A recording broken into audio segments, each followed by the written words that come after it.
guys! Alam ko na na-miss nyo na naman yung mga ganitong segment natin, di ba? Yung may mga ipapadala ng mga katanungan, mga story, tapos papa-advise. Ito, meron na naman tayong i-real talk, no? Ito yung naipon sa Gmail ko ng mga tanong.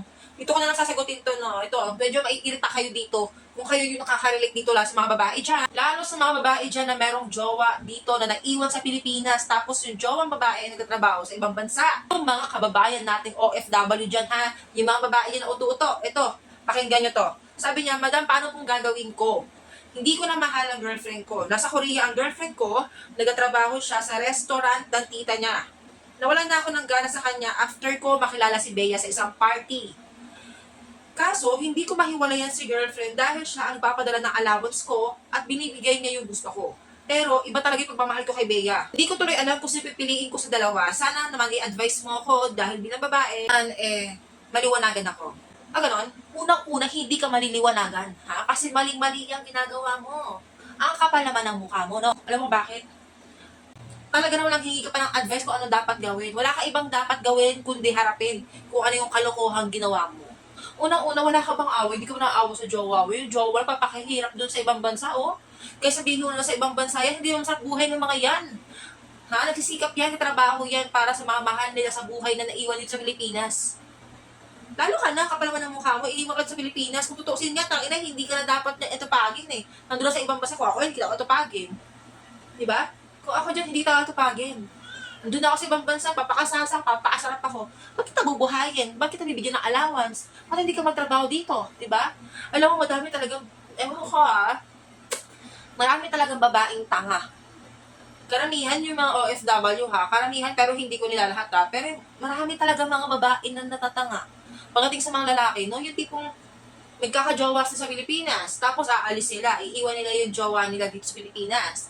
Tapos si lalaki, syempre, ang utak niyan, shit, yung jowa ko sa ibang bansa. So, ang magiging ano niyan is, may magiging sponsor siya. Magkakaroon siya ng sponsor, which is yung jowa niya na umalis, di ba? Ganun ang magiging utak niyan. So, syempre, iti-take advantage niya yun. Hihingi siya ng mga pera, hihingi siya ng panggastos, hindi na magsisikap niyang hudas na yan. Karamihan ganyan di ba? Pero alam mo, sa lang, nakakaawa. Kasi alam niyo yun, ang nakakaawa sa part na yan is yung lalaki. Sa totoo lang, alam niyo kung bakit. Kalalaki mong tao, talaga nagpapasponsor ka, doon ka pa talaga umaasa sa babae, doon ka pa talaga umaasa sa mga nagsisikap, sa loko mo. Ba't hindi mo na lang sabihin sa kanya na ayaw mo na sa kanya, hindi mo na siya mahal? Bakit kailangan pang humingi ka at umasa ka sa allowance sa binibigay niya? Yung kapal naman ang mukha mo. Diba? Aba, kung nakikinig ka man sa akin ngayon, Diyos ko, ba't humingi ka pa ng pag-advise? Kahit sa kanto mo ikwento yan, baka dagukan ka pa eh. Diba? Alam niyo, sa mga kapwa babae ko, minsan din ako naging tanga sa pag-ibig. Kasi pag once na gusto mo yung tao, pag gusto mo mahal mo yung tao, talagang ibibigay mo kung ano yung gusto niyan. Kasi ganun ka kabulag, ganun yung love language mo, yung giving. Pero, totoo lang, minsan isipin din natin yung sarili natin. Kasi yung kaka-give natin minsan sa tao na hindi natin alam kung totoo ba sa atin to, yung iniwan ba natin na nasa Pilipinas is, pagbalik mo, ikaw pa rin, hindi po lang ba nagbago, intact pa rin ba yung communication nyo? Hindi ba ito nagloloko? Baka naman manhid ka lang. Di ba? Baka manhid ka lang. Ayun. So, dapat hindi tayo nagpapadaig tayo mga babae. Alam natin, mahal natin mga lalaki. Ayun yung pinaka-love language natin. Karamihan talaga sa mga babaeng Pinay ang pinaka-love language. Yung pagiging mapagbigay. Napakapusong mamon talaga ng mga Pinay. So, lang. Ewan ko lang sa mga ibang lahi. Pero, ako talaga, kasi dumaan din ako sa ganyan, pero Diyos ko, natauhan din ako after all. After all.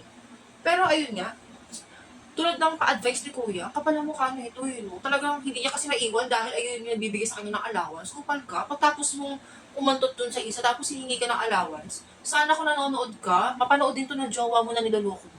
Ewan ko ba, may mga ganyan lalaki pala talaga. No? So ayun, ang pinaka-advise ko sa'yo, iuntog mo yung ulo mo sa pader. Para matauhan ka sa mga kalokohan mo, totoo lang. Ako wala akong i-anto real talk kasi tayo dito eh. Ako may mali din ako, hindi ako perfect na tao. Pero may mga ganyan, kasi kung alam mo mali ka eh, di ba? Pag alam mo mali ka, mali ka. Yan sa ginagawa mo, sobrang mali mo. Kung ako sa'yo, pinaka-advise ko to ha, makipag-break ka sa babaeng nasa Korea, sa girlfriend mo na nagtatrabaho sa Korea, na nagtatrabaho doon, bigyan mo ng kalayaan. Mas meron pang deserve kesa sa'yo. Kasi di ba kawawa, nagtatrabaho sa maghihingi ka. Tapos meron ka palang, yung binibigay ng babae, tapos gagastusin mo sa isang kupal ka naman. Anong mukha meron ka? Diyos ko. 2025 na, kupal ka pa rin. May naku, Diyos ko, Lord. So, ayan, ayun lang naman yung atin, no? Nakakagigil din. Ngayon pa nga lang ulit ako nag-share ng mga ganitong stories, mga ganyung pa-advice, pero talagang iinit ulo mo sa mga ganito eh. Ayun nga, advice ko, hiwalay mo yung taga-Korea. Pero tanong siya, ba't yung makipaghiwalay? Kasi, ayun, nagkaroon ako ng girlfriend dito. Hindi na kita mahal. Ganon. Nagkaroon ako ng girlfriend, which is si Bea. Nakilala ko sa isang party. Sorry kung ginamit kita. Sorry ka, kasi minsan ang sorry. Sabihin mo yung sorry sa isang tao, giginhawa yung loob niyan. Pero hindi yung makakalimutan yung ginawa mo. Ang sorry, ibig sabihin, aminado ka sa ginawa mo. Di ba? Pero hindi ibig sabihin na napapatawad ka niya bukas nag-sorry ka. Papatawad ka niya pag nag-sorry ka. Hindi. Okay? So, ayun guys. Kung may mga, may mga tanong pa kayo or gusto mo pa-advise, mag-email lang kayo sa akin. Bali yung email ko guys, nakikita nyo naman dyan sa channel ko, baka kalat lang yan. Okay? So, ayan, narito ko naman kayo. Thank you for watching. See you in the next video.